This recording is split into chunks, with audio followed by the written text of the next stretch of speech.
नमस्कार साथियों, सार्थक पहल बदलाव हमसे में पुनः एक बार स्वागत है।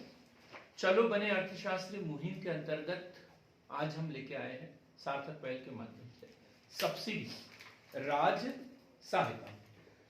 सीधा सा अर्थ है इसका। सब्सिडी का अर्थ क्या होता है? राज सहायता। सब्सिडी का अर्थ क्या होता है रवि सर? राज सहायता। एक्चुअली क्या होता है, जब सरकार जो है उत्पादन लागत से कम कीमत पर हमें वस्तुएं उपलब्ध कराती है। मान के चलो कि किसी कारखाने में कोई वस्तु 100 रुपए की बन रही है,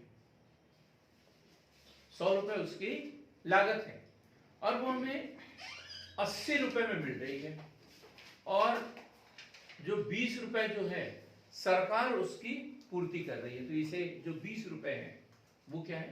मान के चलो कोई वस्तु 100 रुपए में बन रही है, ठीक। अब ये उत्पादक बनाता है, सरकार तो नहीं बनाता ना, सरकार नहीं बनाती, उत्पादक बनाते हैं। अब 100 रुपए की वस्तु हमें कितने में दे रहा है? 80 रुपए में मिल रही है, और अंतर कितना है इनका? 20 रुपए। तो 20 रुपए कौन देगा उसको? सरकार। उत्पादक को तो पूरा 100 रुपए मिलेगा, पर हमें कुछ छूट मिलती है, उस वस्तु के मूल्य में छूट मिलती है। तो जितनी छूट होती है वो क्या कहलाता है? सब्सिडी। राज सहायता क्यों कहते हैं? क्योंकि इसका भुगतान जो है कौन करता है? सरकार करती है। तो आपके समझ में आए? सब्सिडी सरकार द्वारा दी गई सहायता अर्थात राज सहायता। अब इसे जब किसी वस्तु की कीमत उत्पादन लागत से कम ली जाती है। जब किसी वस्तु भी हो सकती है या सेवा भी हो सकती है, वस्तु या सेवा की कीमत उत्पादन लागत से कम ली जाती है और अंतर की क्षतिपूर्ति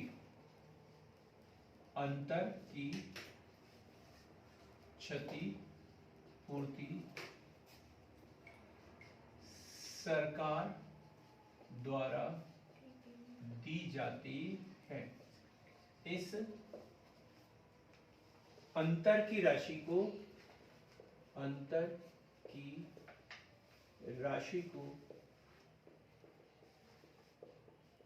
सब्सिडी कहते हैं। ये वो क्वेश्चन है जो मेंस में 100% गारंटी के साथ एग्जाम में पूछे जाते हैं। इधर बैठ जाओ। तो जब किसी वस्तु की कीमत उत्पादन लागत से कम ली जाती है, उत्पादन लागत उदाहरण दे के बताया ना मैंने, जब किसी वस्तु की कीमत उत्पादन लागत से कम ली जाती है, और ये जो उत्पादन लागत और बिक्री मूल्य, इसका जो अंतर होता है, इसकी क्षतिपूर्ति कौन करती है? सरकार करती है। इसकी क्षतिपूर्ति सरकार करती है। तो इस अंतर की राशि को ही सब्सिडी कहते हैं। अब क्या होता है, सरकार जो है विभिन्न वर्ग, जैसे वंचित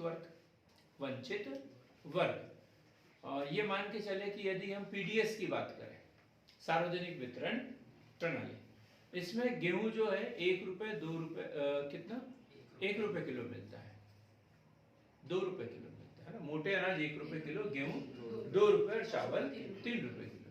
तो गेहूं 2 रुपए किलो मिलता है, ठीक, और सरकार खरीदती कितने हैं? 20 रुपए किलो है। तो सरकार ने 18 रुपए सब्सिडी दी, ठीक।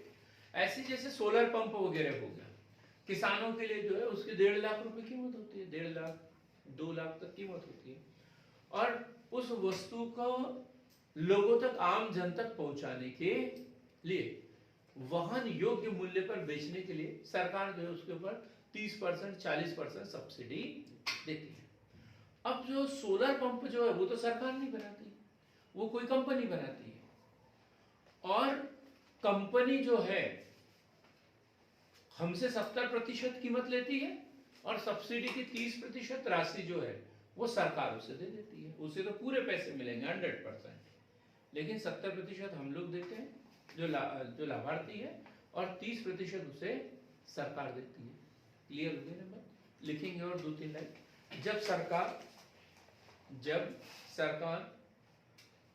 कुछ विशेष वर्गों साधारणतः वंचित गरीब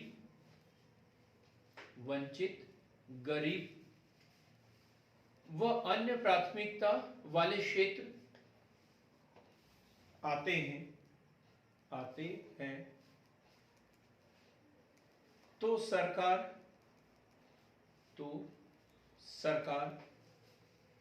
आर्थिक लागत से कम कीमत पर वस्तुओं व सेवाओं की आपूर्ति करती है। इस आर्थिक लागत की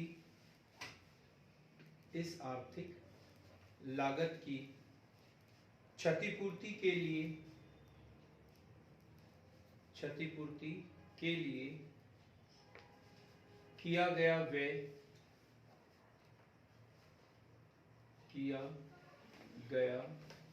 व्यय सब्सिडी कहलाता है। अब सब्सिडी बराबर आर्थिक लागत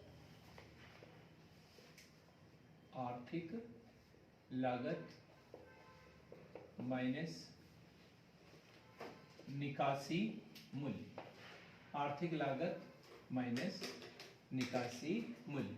मान के चलो किसी वस्तु की कीमत जो है 1000 रुपए है, आर्थिक लागत, वो वस्तु टोटल कितने में बन के तैयार हुई है? 1000 रुपए में, और सरकार बोलती है कि उस उपभोक्ता को 700 रुपए में दे दो, तो सब्सिडी कितनी हो गई? 300 रुपए। और ये सब्सिडी की जो राशि है ये कौन वहन करेगा? सरकार वहन करती है। मेरे ख्याल से अब क्लियर हो गया होगा, आपको समझ में आया सब्सिडी क्या है। अब सब्सिडी के रूप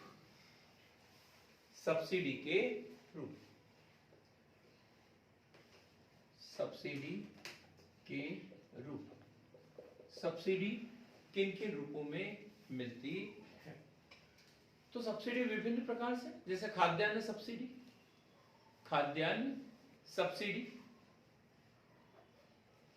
पीडीएस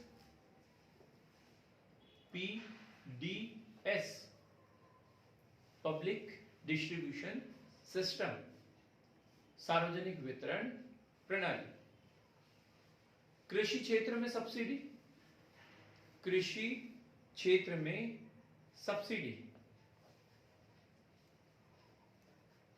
बताइए रवि सर, कृषि क्षेत्र में कौन कौन सी सब्सिडी होती है? क्षेत्र में जैसे कृषि उपकरण हो गए, हाँ, और ये सोलर, खाद बीज सिंचाई के यंत्र, है ना, ये इनके लिए सब्सिडी। कुआं खोदने के लिए मिलती है सब्सिडी, तालाब, हाँ, इन सब के लिए सब्सिडी मिलती है।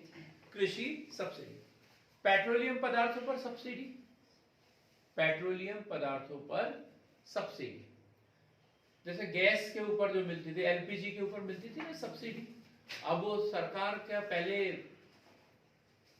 अप्रत्यक्ष थी, अप्रत्यक्ष कर दी। प्रत्यक्ष में क्या होता है? डायरेक्ट जो है लाभार्थी उसके खाते में आ जाती है, और अप्रत्यक्ष में क्या होता है?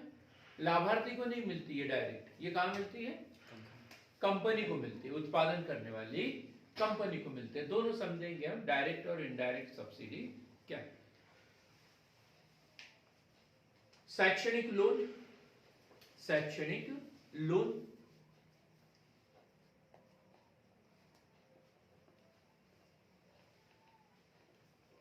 धार्मिक सब्सिडी, जैसे हज यात्रा, तीर्थ दर्शन योजना, हज यात्रा धार्मिक सब्सिडी। क्लियर हो गया? एक हिसाब से देखा जाए जैसे छात्रवृत्ति, पेंशन, ये सब भी क्या है? एक तरीके की सब्सिडी ही है जो सरकार वहन करती है। ऐसा नहीं कि एसबीआई बैंक में हमारा खाता है और वहां से मिल रही है तो SBI बैंक हमें दे रहा है, ये सब कौन दे रहा है हमें? सरकार दे रही होती है। अब सब्सिडी के रूप के बाद सब्सिडी के प्रकार। सब्सिडी के प्रकार, सब्सिडी के प्रकार में हम सबसे पहला देखेंगे स्वरूप के आधार पर। स्वरूप के आधार पर, स्वरूप के आधार पर कौन सी है? प्रत्यक्ष और अप्रत्यक्ष, डायरेक्ट और इनडायरेक्ट सब्सिडी। दूसरा है प्रभाव के आधार पर।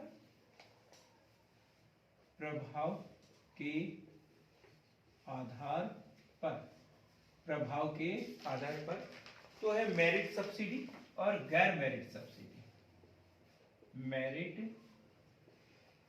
सब्सिडी और गैर मेरिट सब्सिडी। मेरिट और गैर मेरिट सब्सिडी दोनों को समझते हैं हम अच्छे से। सबसे पहले हम मेरिट को समझते हैं, क्या होता है मेरिट गुड्स क्या है?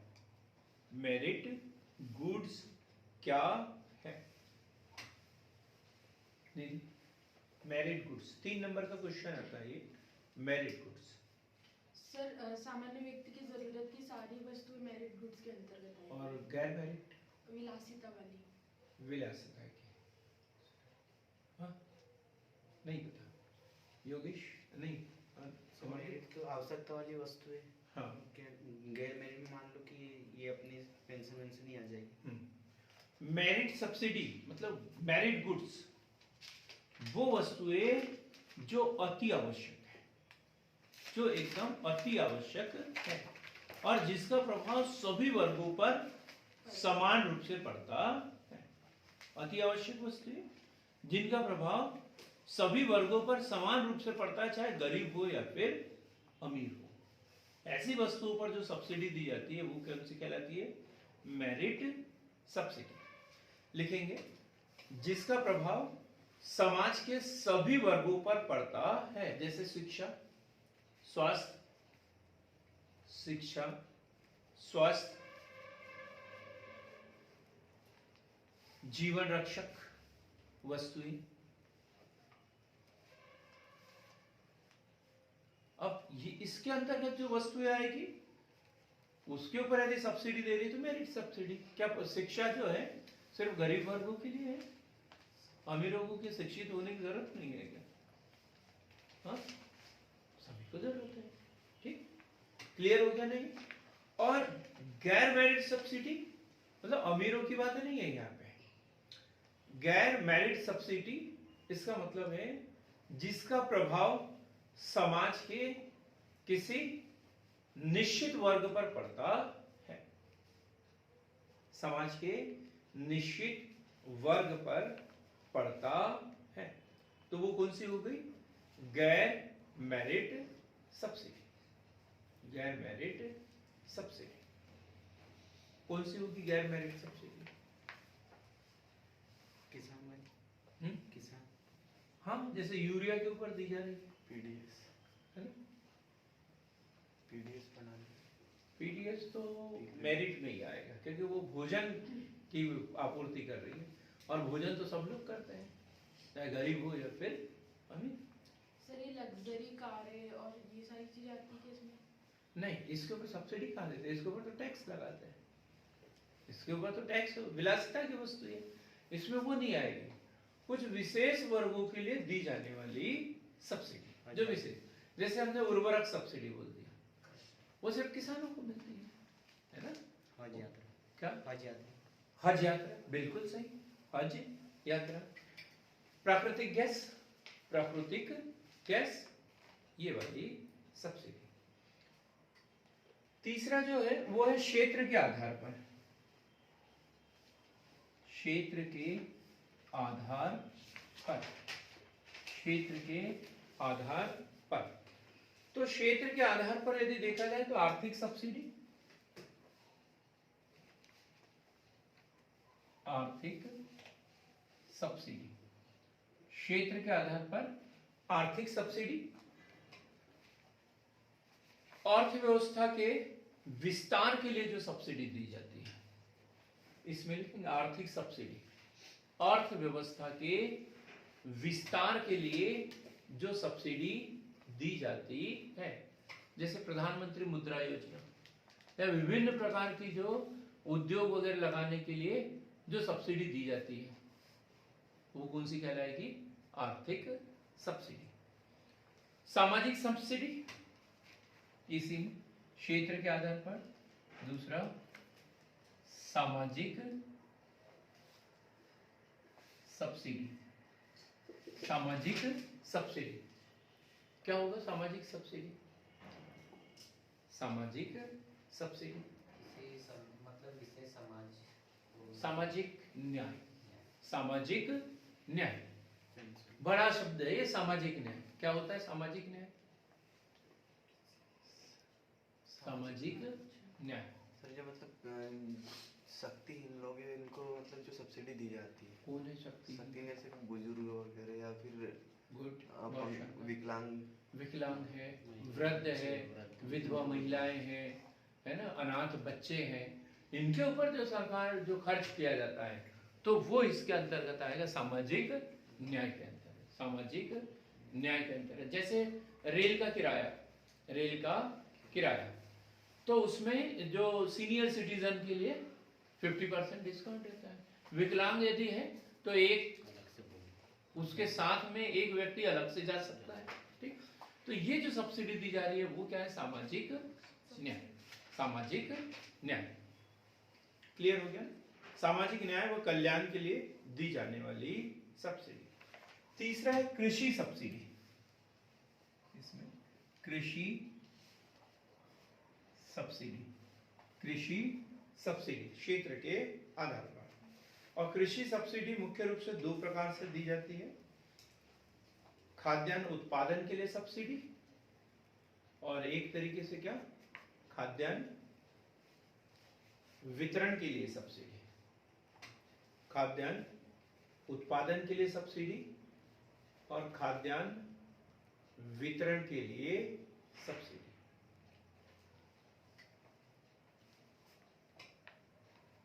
तो सब्सिडी के मुख्य रूप से तीन प्रकार हमने देखे, स्वरूप के आधार पर, प्रत्यक्ष और अप्रत्यक्ष। हमने इसको अभी नहीं पढ़ा क्योंकि अभी डिटेल में हम इन दोनों को ही पढ़ेंगे। हमने देखा प्रभाव के आधार पर, तो मेरिट सब्सिडी और गैर मेरिट सब्सिडी। ऐसी वस्तुओं पर दी जाने वाली सब्सिडी जिसका समाज के सभी वर्गों पर प्रभाव पड़ता है तो मेरिट सब्सिडी, और कुछ निश्चित वर्गों पर ही प्रभाव, उस सब्सिडी का प्रभाव पड़ता है तो उसे क्या बोलेंगे? गैर मेरिट सब्सिडी, ठीक। अब उसी प्रकार क्षेत्र के आधार पर, तो आर्थिक सब्सिडी जो उद्योगों के लिए, उद्योग धंधे अर्थव्यवस्था के विस्तार के लिए। सामाजिक सब्सिडी मतलब सामाजिक न्याय व कल्याण के लिए, विधवा पेंशन, ये वो सामाजिक सब्सिडी आएगा। और जैसे कन्या विवाह वाला, वो सामाजिक सब्सिडी के अंतर्गत आएगा। फिर एक कृषि सब्सिडी, कृषि क्षेत्र में दी जाने वाली, इसमें दो प्रकार से देते हैं, एक कृषि में उत्पादन बढ़ाने के लिए और दूसरा कृषि उत्पादन का वितरण करने के लिए कि सभी लोगों तक आसानी से खाद्यान्न पहुंच जाए। क्लियर हो गई ना बात? खुश रहा करो जरा, है ना। अब हम देखेंगे जो हमारी मुख्य सब्सिडी है वो है प्रत्यक्ष व अप्रत्यक्ष सब्सिडी। इसका स्क्रीनशॉट ले सकते हैं आप लोग।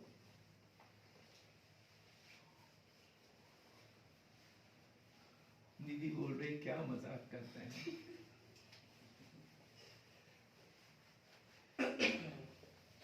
प्रत्यक्ष सब्सिडी अर्थात लाभार्थी के आधार लिंक बैंक अकाउंट में डायरेक्ट पैसा ट्रांसफर होता है, प्रत्यक्ष सब्सिडी है।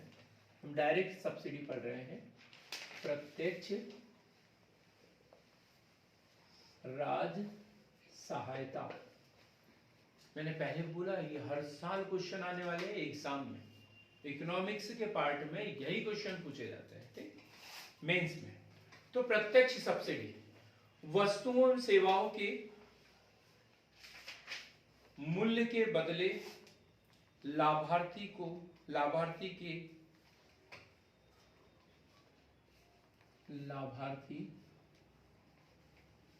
के सीधे आधार से लिंक बैंक अकाउंट में राशि जमा करना। अब देखो इसको समझते हैं। मोटर खरीदने के लिए गए हैं, मोटर 5 हॉर्स पावर की मोटर खरीदने के लिए गए और वो 15,000 की है, 15,000 की है। सरकार उसके ऊपर 33%, 1/3 क्या दे रही है, सब्सिडी दे रही है। तो नियम से उसे दुकान वाले को कितने रुपए देना चाहिए, 10,000 रुपए, है ना। 10,000 रुपए ये दुकान वाले को देगा और 5,000 रुपए है सरकार उसे दुकान वाले को दे देगी। लेकिन प्रत्यक्ष सब्सिडी में ऐसा नहीं होता।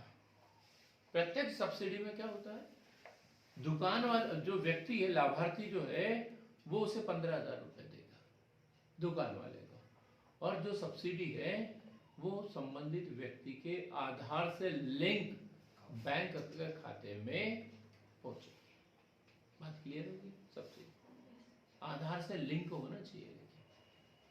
पहले कोई भी बैंक अकाउंट में चल जाता था, लेकिन अब शर्त क्या होगी उसमें, आधार से लिंक।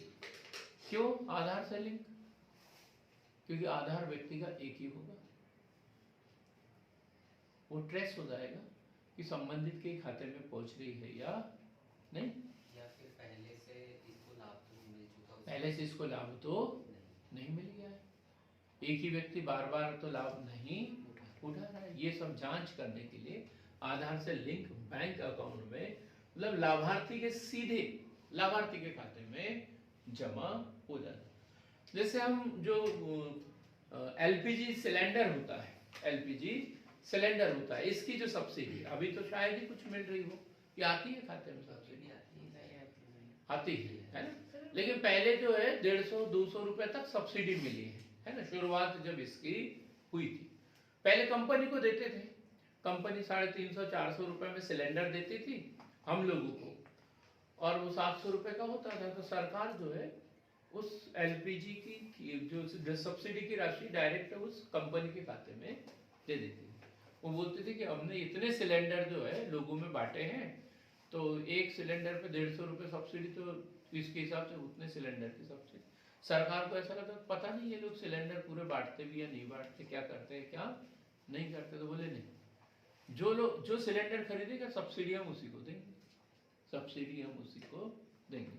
तो पहले अप्रत्यक्ष थी और अब फिर क्या हो गया, प्रत्यक्ष।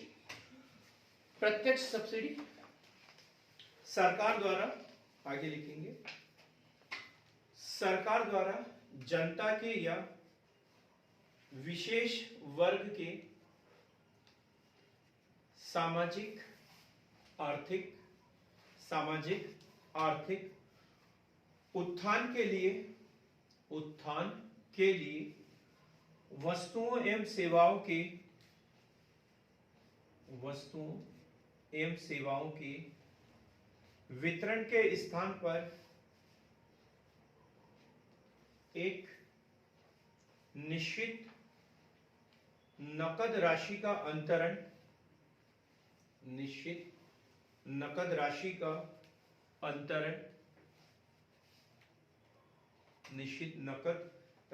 का अंतरण, एवं भुगतान लाभार्थी के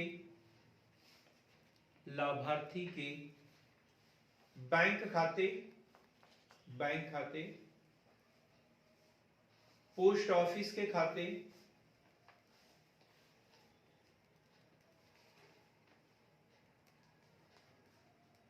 या मनी हस्तांतरण मशीन द्वारा किया जाता है, तो उसे प्रत्यक्ष सब्सिडी कहते हैं। क्यों किया हो गया ये प्रत्यक्ष सब्सिडी, क्यों शुरू की गई होगी? तो एक शब्द है इसमें रिसाव, लीकेज जिसे कहते हैं। क्या होता है, लिखना नहीं है अभी, लीकेज या रिसाव। क्या होता है संजय? लीकेज या रिसाव? सर मतलब जैसे जितनी भी कंपनियां हैं जो भी उत्पादन करती हैं तो उनके द्वारा मतलब बोल सकते हैं कि सही लोगों को फायदा न देना। हाँ। सीधे शब्दों में बोले भ्रष्टाचार, सीधा सा क्या है इसका अर्थ? भ्रष्टाचार। मतलब कंपनियां सरकार से तो सब्सिडी ले लेती है, लेकिन जो लाभार्थी है वहां तक नहीं पहुंचती, या तो जो टारगेटेड वर्ग है वहां नहीं पहुंचती, या दूसरे वर्ग तक पहुंच जाती है। सीधा से देखो, बिजली की सब्सिडी, बिजली की सब्सिडी, पहले बिजली की सब्सिडी अप्रत्यक्ष थी, अब सरकार तो देना चाहती थी गरीबों को, लेकिन गरीबों के यहाँ तो एक ही लाइट जलता था, है ना? और दूसरे लोग उसका बहुत ज्यादा उपयोग करते थे और उसकी कम कीमत उसे चुकाना पड़ता था। लेकिन अब सरकार ने क्या कर दिया? प्रत्यक्ष 100 यूनिट तक आपको इतना देना पड़ेगा, उसके बाद में यदि ज्यादा जलाते हो तो इतनी कीमत आपको देना पड़ेगा, तो वो प्रत्यक्ष हो गया है। नहीं तो पहले बिजली का जो सब्सिडी थी बिजली के ऊपर जो मिलती थी, वो जो बड़े बड़े उद्योगपति हैं इन लोगों को ज्यादा मिल जाती थी, और जो गरीब था वो उपयोग ही नहीं करता था। हो सकता था कि जो जिनके लिए ये बिजली की सब्सिडी योजना लाई थी उनके घर में बिजली का कनेक्शन ही ना हो, ये भी हो जाता था। और बाकायदा सब्सिडी की राशि केंद्र सरकार से पहुंच रही थी और उसका उपयोग दूसरे लोग कर रहे थे, ठीक। तो अब इसमें क्या होगा? लीकेज वगैरह सब कुछ खत्म, जहां पहुंचना है सीधा वहीं पे पहुंचेगी। तो इसके लाभ देखते हैं।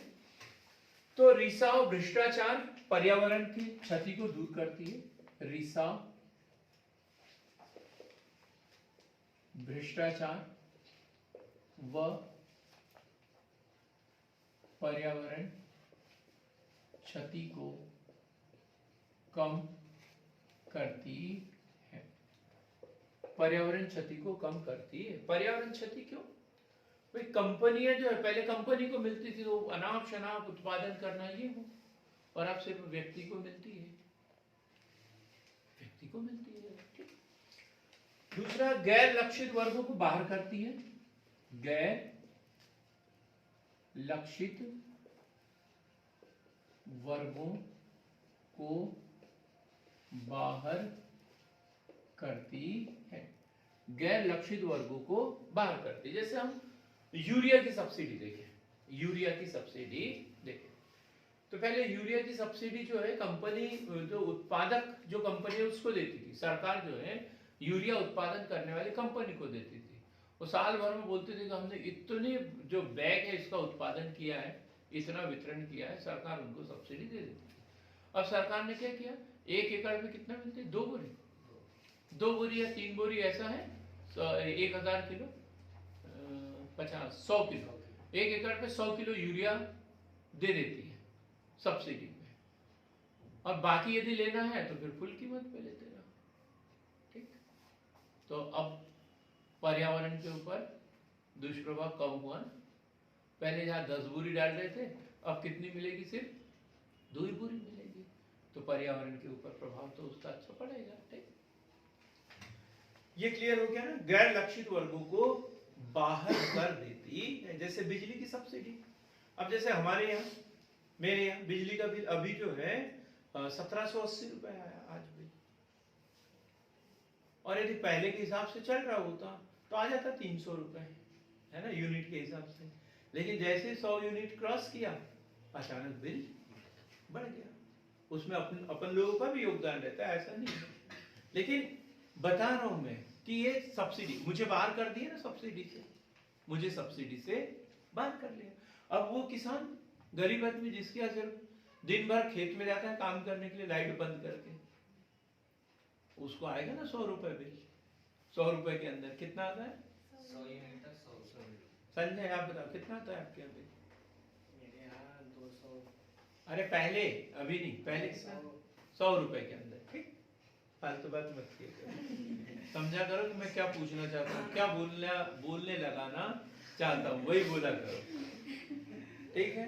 तो गैर लक्षित वर्गों को ये बाहर करती है। सरकार वितरण की लागत से बच जाती है। सरकार वितरण की लागत से बच जाती है। अब सरकार को पहुंचाने की जिम्मेदारी ये वो दुकान लगाना है, वो क्या हो गया, खत्म हो गया। सरकार वितरण से लाभार्थी की क्रय शक्ति में वृद्धि होती है। लाभार्थी की क्रय शक्ति में वृद्धि होती है।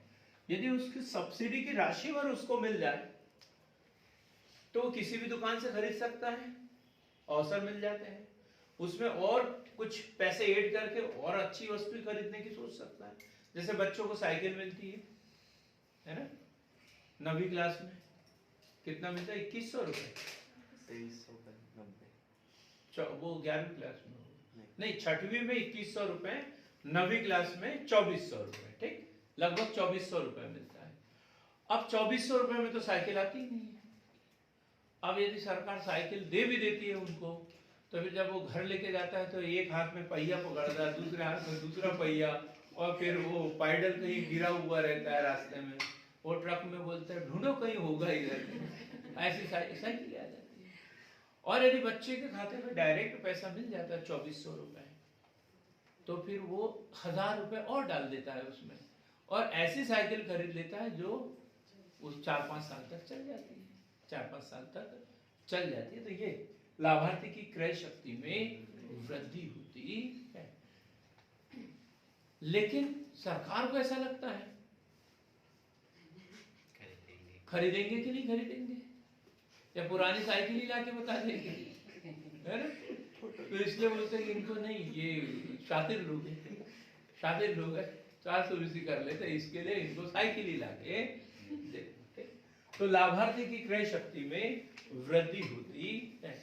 वस्तुओं एवं सेवाओं को चुनने में वृद्धि, वस्तुओं व सेवाओं को चुनने में वृद्धि, वस्तुओं व सेवाओं को चुनने में वृद्धि। लेकिन अब इसके कुछ दोष भी है, कुछ कमियां भी हैं। क्या है दोष इसके? दोष यदि हम देखते हैं इसके, तो कुछ कमियां भी देखने को मिलती है। सब्सिडी की आधारभूत सुविधा न होना, सब्सिडी की आधारभूत सुविधा न होना, सब्सिडी की आधारभूत सुविधा न होना। कैसे? ये जो लाभार्थी है उसके बैंक तक पहुंच ही नहीं है, आधार से लिंक नहीं है अकाउंट, आधार से लिंक नहीं है अकाउंट। ठीक, पहली बात तो जिसको सब्सिडी देना है उसका अकाउंट ही नहीं है। जो गरीब लोग हैं उनका कोई अता पता नहीं, उनके पास कोई एटीएम नहीं, कोई पेटीएम नहीं, कोई बैंक अकाउंट नहीं। खुलवाती है सरकार हर योजना के लिए, वो खोलता है, पैसे आए, पैसे निकाले, दोबारा बैंक जाना भूल जाता है। वो बैंक के अकाउंट उनके चालू ही नहीं रहते। तो इस तरीके की। फिर दूसरी बात, बैंक नहीं है ग्रामीण क्षेत्रों में, वित्तीय संस्थाएं नहीं है, धन का लेन देन करने वाली संस्थाएं नहीं है। उसको 400 रुपए सब्सिडी मिलेगी और उसे भीमपुर से बैतूल आना पड़ेगा, 150 रुपए उसका किराए में खर्च हो जाएगा, होगा ना, दिक्कत हो जाएगी। 4 दिन लाइन में लगना पड़ेगा उसको, थोड़ा सा कुछ बोला तो वापस चल जाएगा, किसी और को लेके आएगा, अंकित जैसे समझदार आदमी को, और बोलेगा 4 समोसे खिलाएगा तो चलता हूं, नहीं तो नहीं जाता। करते हैं ना ऐसे लोग। कुछ लोग तो ऐसे कमीशन पे, गांव के जो थोड़े बहुत शिक्षित लोग हैं, वो इसी आधार पर अपना गुजारा करते रहते हैं जीवन में। कुछ लोग तो जाति प्रमाण पत्र बनाते बनाते ही अमीर बन जाते हैं, ऐसा भी काम करते हैं, तो फिर कैसे, फिर सब्सिडी तो ये फेल हो जाएगी हमारी। तो सब्सिडी की आधारभूत सुविधा न होना, लाभार्थी की पहचान में मुश्किलें, लाभार्थी की पहचान करने में कठिनाई, लाभार्थी की पहचान करने में कठिनाई। कैसे? निधि, कैसे कठिन है लाभार्थी की पहचान करने में, जबकि आधार कार्ड है, सब कुछ है। प्रियंका आप भी बता सकते हो, आप तो चुपचाप ही बैठे हैं। सर लाभार्थी की पहचान करने में कठिनाई कैसे होगी? तो आप तो बोलोगे कलर फोटो दिखता है, पहचान लेंगे हम उसको, ये यही बंदा है करके, है ना? अमन जी? तो लाभार्थी की पहचान मतलब सरकार की पहुंच नहीं होती उन तक कि कौन इसमें शामिल होंगे करके। बस सीधे सा है कि कौन गरीब है, किसको इसकी जरूरत है, ये क्या पहचान है। सर वो तो राशन कार्ड से पता चल जाएगा। राशन कार्ड ही तो फर्जी होते हैं, बात वही तो है। गरीबी रेखा का सर्वे होता है, बीपीएल सर्वे होता है, हमने देखा है। ट्रैक्टर सामने खड़ा है, मोटरसाइकिल खड़ी है, टीवी लगी हुई है, हम साथ में ही देख रहे हैं, फिर भी बोलते क्या है तुम्हारे? कुछ नहीं है मेरे, सब बाप दादा ने मेरे को निकाल दिया, मैं ये बैल बांध के यहाँ रहता हूँ, ऐसे बोलते हैं। जमीन मेरे नाम पे तो कुछ भी नहीं है, और जब से शादी हुई है तो वो बहू की इनकी पटती नहीं है, तो हम लोगों को एक धोती निकाल दे दी हमको और बाहर निकाल दिए, रहो तुम उधर अदर करके, ऐसी बात करते हैं। और उसी के आधार पर पूरा खेल चलते रहता है। और वास्तव में जिसको जरूरत है सब्सिडी की, वो तो बेचारा खेत में ही है, उसको इधर क्या हो रहा है पता ही नहीं है। अच्छा खेत ये तुम्हारा है, चलो हम जाते हैं ना भीमपुर में, देखते हैं वहां पर इतने गरीब लोग, आदिवासी वर्ग के गरीब लोग, और उनका कार्ड कौन सा है? सर हमारे यहाँ सफेद वाला कार्ड है, एपीएल, है ना? और जो बड़े अमीर लोग हैं उनके यहाँ, जिनके यहाँ वो नौकर है, उनका गरीबी रेखा का कार्ड पीला कार्ड बना हुआ है। ऐसा भी कहीं कहीं देखने को मिल सकता है। सरकार पूरी कोशिश कर रही है इन लोगों को छांटने की, पूरी कोशिश कर रही है। एफआईआर तक के दर्ज हो सकती है उस अधिकारी के ऊपर भी जिनके हाथ से वो जारी हुआ है बीपीएल कार्ड वगैरह, लेकिन फिर भी नहीं पकड़ पाते, हो जाता है कहीं पर ऐसा, पब्लिक है वो तो क्या लाभार्थी की पहचान में मुश्किल है। वित्तीय समावेशन का हुआ, वित्तीय समावेशन का अभाव, एक बहुत बड़ा क्वेश्चन इसके ऊपर बनता है, हम पढ़ेंगे। वित्तीय समावेशन मतलब सभी लोगों की बैंक तक पहुंच न हो पाना, धन मतलब बैंक के माध्यम से धन का लेन देन न कर पाना। 5 लाख से अधिक उचित मूल्य की दुकानें, ये एक पॉइंट मिला है। 5 लाख से अधिक उचित मूल्य की दुकानें, ये बोला गया है कि मान के चलो कि ये जो अनाज वगैरह है ये प्रत्यक्ष सब्सिडी पे दे दिया जाए, प्रत्यक्ष, तो ये इतनी सारी दुकानें, कितने लोग बेरोजगार हो जाएंगे। उचित मूल्य की दुकानें, उसके डीलर, नापने वाले, ये लोग क्या करेंगे बेचारे, है? तो वो भी एक समस्या है। अब हम पढ़ रहे हैं अप्रत्यक्ष सब्सिडी। अप्रत्यक्ष सब्सिडी, अप्रत्यक्ष सब्सिडी, अप्रत्यक्ष सब्सिडी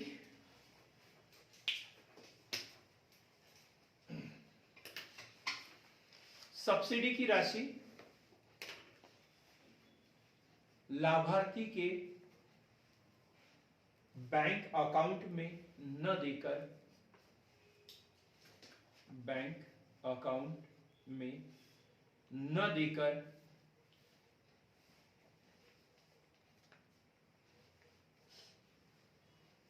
उत्पादन करने वाली कंपनी को दी जाती है। क्या ये सब्सिडी किसको मिलती है?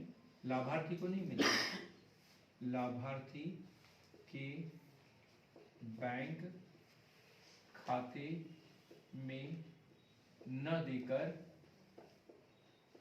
उत्पादन करने वाली कंपनी को दी जाती है। जैसे यूरिया, बिजली बिल, कर्ज माफी भी अप्रत्यक्ष सब्सिडी है। कर्ज माफी क्योंकि यदि कर्ज माफी यदि प्रत्यक्ष कर दिया जाए ना, तो बेचारा जिसने कर्ज दिया उसको कभी मिले ही नहीं, है ना। किसान वो पैसा भी निकाल लेगा, 2 महीने के लिए तीर्थ यात्रा पे चला जाएगा, जब तक खर्च नहीं होगा वापस नहीं आएगा, घर नहीं आएगा। ठीक है, तो इसलिए ये प्रत्यक्ष है कि जिस बैंक से लिया है ना, उस बैंक को दी जाती है, उस बैंक को दी जाती है, किसान को नहीं दी जाती है।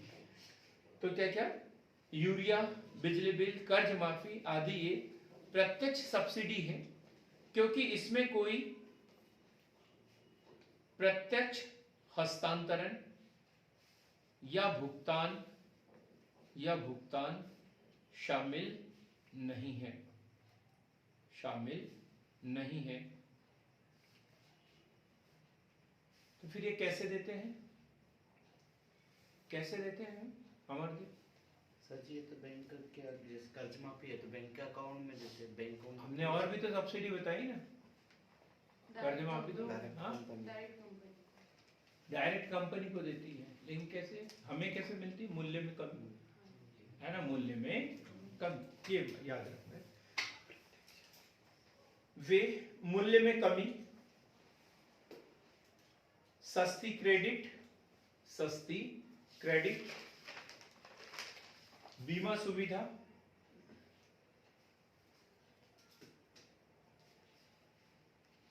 कृषि ऋण छूट, कृषि ऋण छूट कैसे?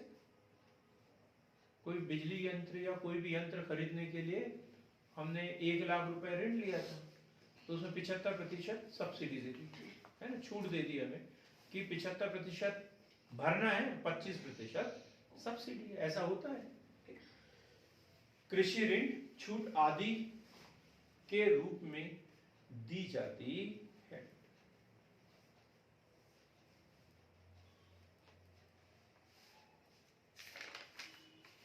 अब इसके लाभ क्या होते हैं?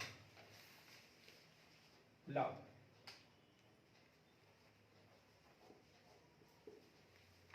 प्रत्यक्ष सब्सिडी के लाभ, ये प्राथमिकता वाले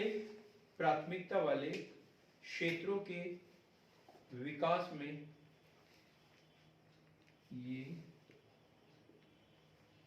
प्राथमिकता वाले क्षेत्रों के विकास में सहयोग करते हैं। अब ये प्राथमिकता वाले क्षेत्र कौन से हैं? प्राथमिकता वाले क्षेत्र कौन से हैं? हाँ अंकित, जहां इसकी आवश्यकता है, जहां विकास नहीं हुआ है वहां पर, जैसे हम दामजीपुरा, इधर मोटा दामजीपुरा ऐसे चल जाए, या उधर झाबुआ, उधर ऐसे क्षेत्र में चल जाए जहां पर ना तो आवागमन के साधन है, न लोगों को समझ है, पढ़े लिखे लोग हैं, कुछ ना कुछ, तो वहां पर सब्सिडी अब लोगों तक पहुंचाना है तो कैसे पहुंचाएंगे? तो इन्हीं के माध्यम से पहुंचा सकते हैं, डायरेक्ट उस व्यक्ति को तो हम पकड़ नहीं सकते। ठीक, अब थोड़ा बहुत रिसाव होगा, भ्रष्टाचार होगा, लेकिन अब हमारे पास में दूसरा कोई उपाय ही नहीं। तो क्या ये प्राथमिकता वाले क्षेत्रों के विकास में सहयोग करते हैं, मदद करते हैं, जो कि विकसित नहीं है। इसका मुख्य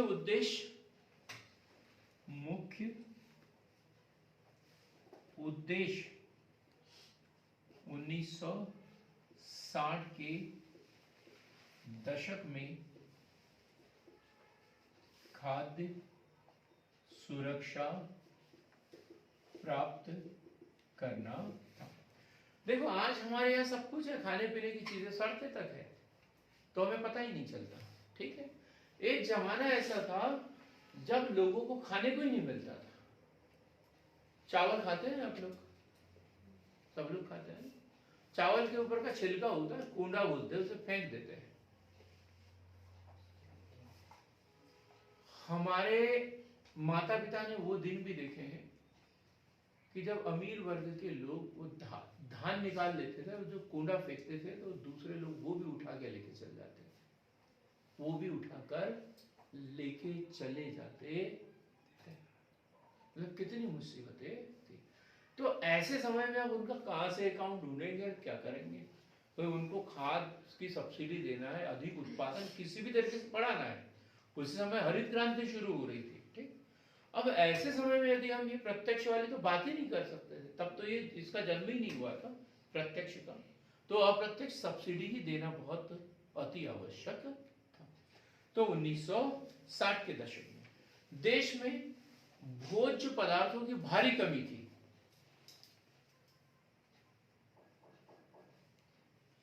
तब किसानों के लिए अच्छी गुणवत्ता के बीज, अच्छी गुणवत्ता के बीज और उर्वरक प्रदान करना अति आवश्यक था। लास्ट में लिखेंगे, ये उत्पादकता बढ़ाने के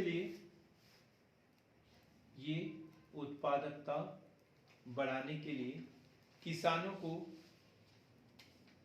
प्रशिक्षण सहायता व तकनीकी सहायता प्रदान करने के लिए अति आवश्यक है।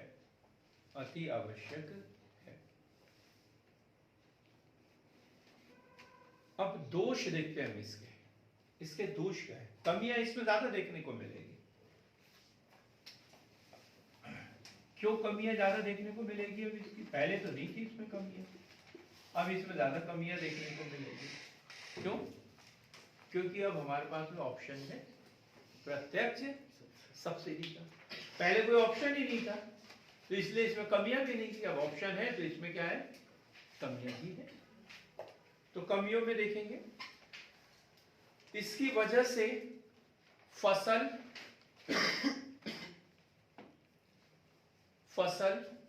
केंद्रित कृषि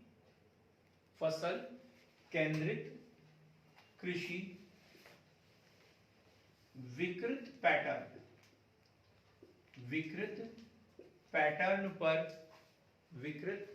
पैटर्न के साथ हुई है। क्या है ये दीक्षा? कुछ समझ में आया? विकृत पैटर्न नहीं समझ में आया? रवि सर, जैसे मतलब किसी विशेष फसल का उत्पादन करने के लिए, बस बहुत बढ़िया, समझ गए, सब लोग समझ गए कि सरकार जिस पे सब्सिडी देगी उसी फसल का उत्पादन होगा, नहीं तो नहीं होगा, नहीं करेंगे। जैसे ज्वार का उत्पादन कम हो गया हमारे यहाँ, हुआ ना, कोदो, कुटकी, ऐसे कुछ चीजें थी, जैसे अलसी, जगनी, ये ऐसी फसलें जिनका उत्पादन ही नहीं होता है, जबकि पहले इन सबका उत्पादन होता था। लेकिन अब क्या, और जिसको सब्सिडी मिलती है, अब जैसे गेहूं एमएसपी भी मिलता है, सब कुछ मिलता है, तो उसका बहुत ज्यादा उत्पादन होता है, बाकी फसलों का नहीं होता। तो ये विकृत पैटर्न हो गया, इसका एक आवश्यकता से अधिक हो गया और दूसरी जरूरत है वो हमें मिल नहीं पा रही है। तो क्या लिखा आपने, इसकी वजह से फसल केंद्रित कृषि विकृत पैटर्न के साथ हुई है। भूजल जैसे प्राकृतिक संसाधन, इसी में एक ही पॉइंट है, भूजल जैसे प्राकृतिक संसाधन भारी दर से घट रहे हैं, वह संसाधनों को बचाने में कोई प्रोत्साहन नहीं देते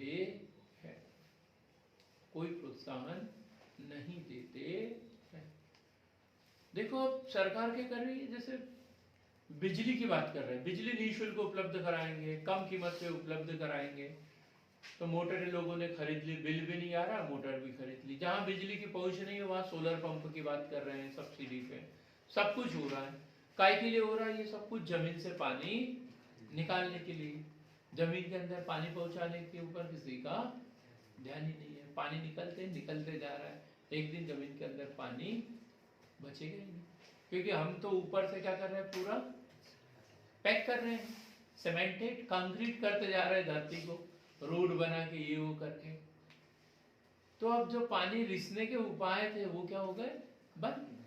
ऊपर से हम उर्वरकों का बहुत ज्यादा उपयोग करते हैं। जो रासायनिक उर्वरक क्या करते हैं, मिट्टी को बड़ा कड़क कर देते हैं, कठोर कर देते हैं। पानी आता है और बहकर निकल जाता है, जमीन के अंदर पहुंचता ही नहीं है, क्योंकि मिट्टी के जो परत है वो काय की बन गई है, पूरी उर्वरक की बन गई है। मिट्टी के पोषक तत्व तो उसमें बचे ही नहीं है, तो पानी अंदर पहुंच ही नहीं पाता। तो ये दिक्कतें हो रही है। तो संसाधन जो है वो हमारे नष्ट हो रहे हैं। उपयोग करने के लिए हमें सब्सिडी मिल रही है, उसको पूर्ति करने के लिए कोई सब्सिडी नहीं है। दी भी जा रही है सब्सिडी, लेकिन लोग बाग उसका उपयोग नहीं करते, उसमें रुचि नहीं दिखाते। जैसे तालाब बनाने की बात करते हैं, तो सब्सिडी के लिए तालाब तो बना देते हैं, 3 साल बाद तालाब उड़ के कहीं और चल जाता है, तो खेत में दिखता ही नहीं। कुआं खोदने के लिए पैसे मिलते हैं, खोद भी लेते हैं और उसे बंद भी कर देते हैं, और दूसरा ट्यूबवेल खोद लेते हैं, बोलते इतनी सारी जगह कौन बुझाए। तो इस तरीके से होते रहता है। तो फिर विकृत पैटर्न तो होगा, संसाधनों की कमी तो हमारे यहाँ होगी। अगला लिखेंगे, क्षेत्रीय असमानताएं।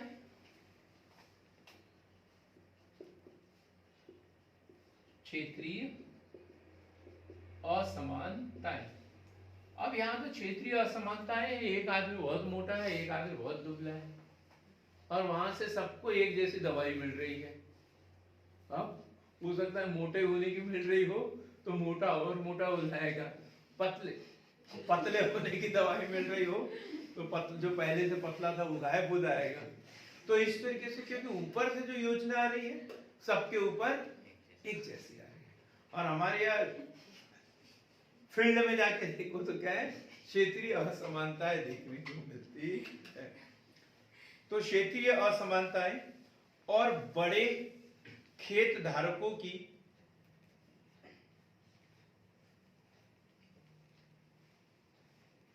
खेत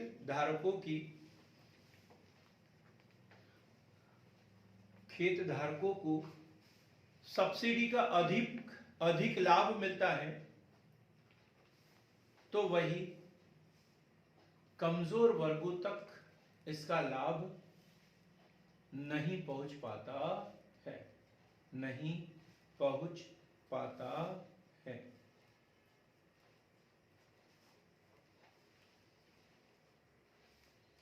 वे आमतौर पर भ्रष्टाचार,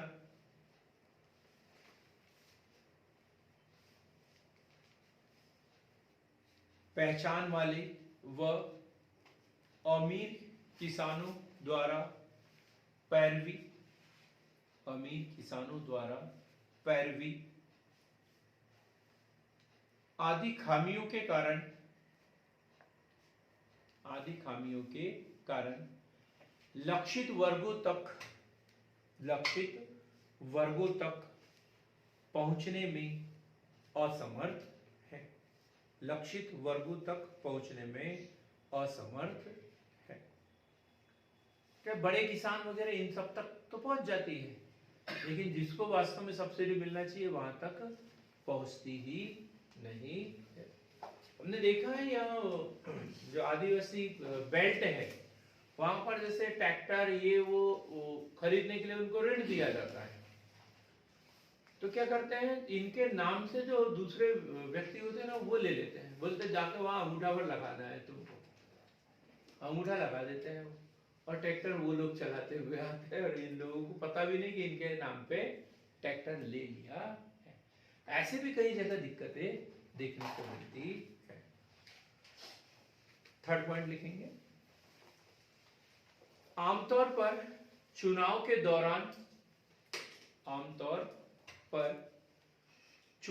दौरान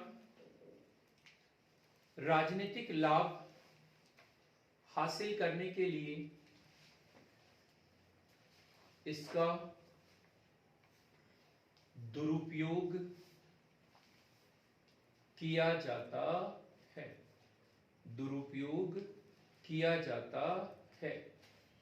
जैसे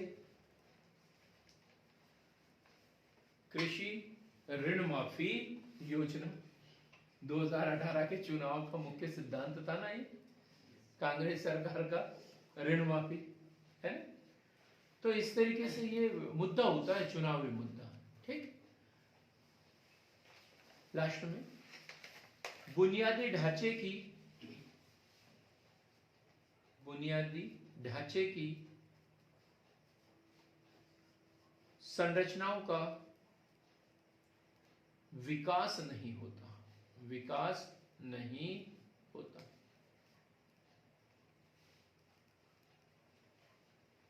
अब क्या है, सारी सुविधाएं लोगों को सब्सिडी के माध्यम से मिलने लग जाए तो लोग बाग क्या करेंगे, वो सब्सिडी की राह देखते रहेंगे।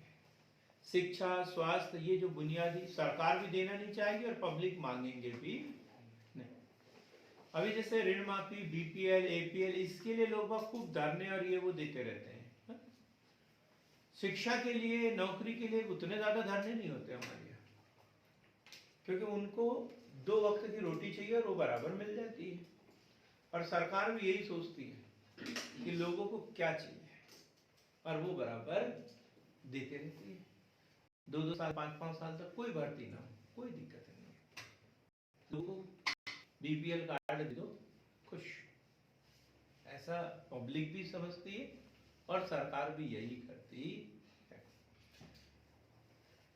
अब हम टोटल सब्सिडी की बात करें। अब ये तो प्रत्यक्ष और अप्रत्यक्ष सब्सिडी के गुण दोष हमने पढ़ लिए। अब सब्सिडी की क्या हानियां हैं? सब्सिडी के लाभ तो हमें पता है। क्या गरीब जो लोग होते हैं उनको बेसिक सुविधाएं उपलब्ध हो जाती है।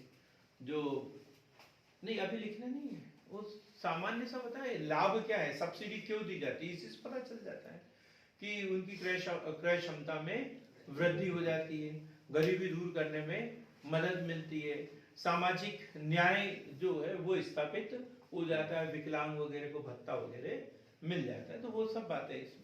जो निर्धन वर्ग के लोग हैं वो भी सब्सिडी के द्वारा छात्रवृत्ति, पेंशन आदि के माध्यम से अपने बच्चों को उच्च शिक्षा वगैरह देने में सक्षम हो जाते हैं। ये तो लाभ है, लेकिन इसकी कमियां क्या है, सब्सिडी की हानियां क्या है, क्या होगी हानि? सरकार पर आर्थिक बोझ, क्योंकि सब्सिडी की राशि आखिर वहन कौन करता है? सरकार। तो सरकार के ऊपर तो आर्थिक बोझ ही है ना, चाहे सब्सिडी किसी भी रूप में दे, चाहे प्रत्यक्ष रूप से दे या अप्रत्यक्ष रूप से। कर्जा किसके ऊपर होगा? सरकार के ऊपर। तो पहला पॉइंट, सरकार पर अतिरिक्त बोझ या सरकार के खर्चों में वृद्धि।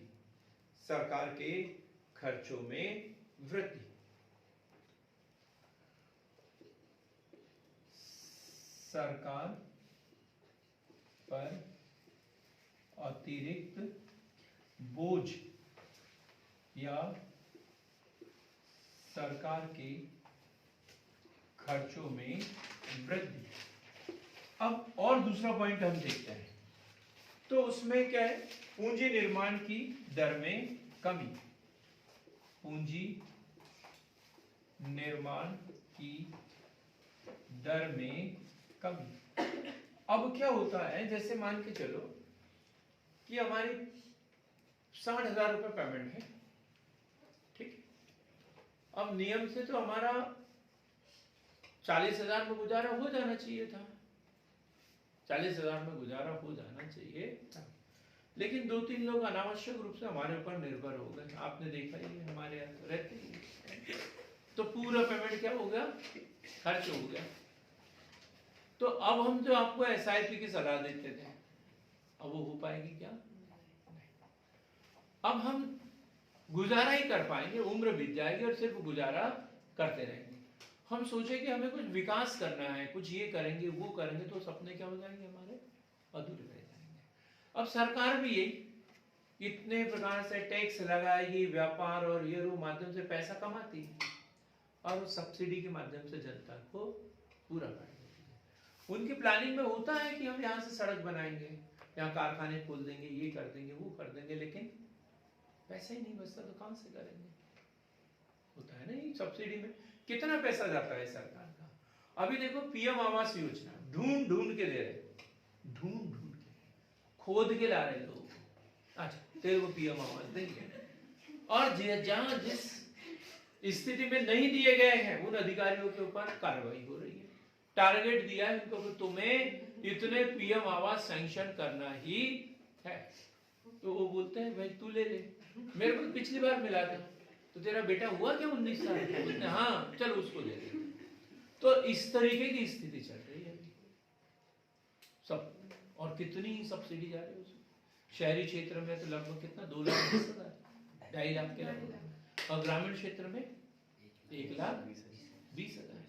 कब शुरू हुई थी ये योजना?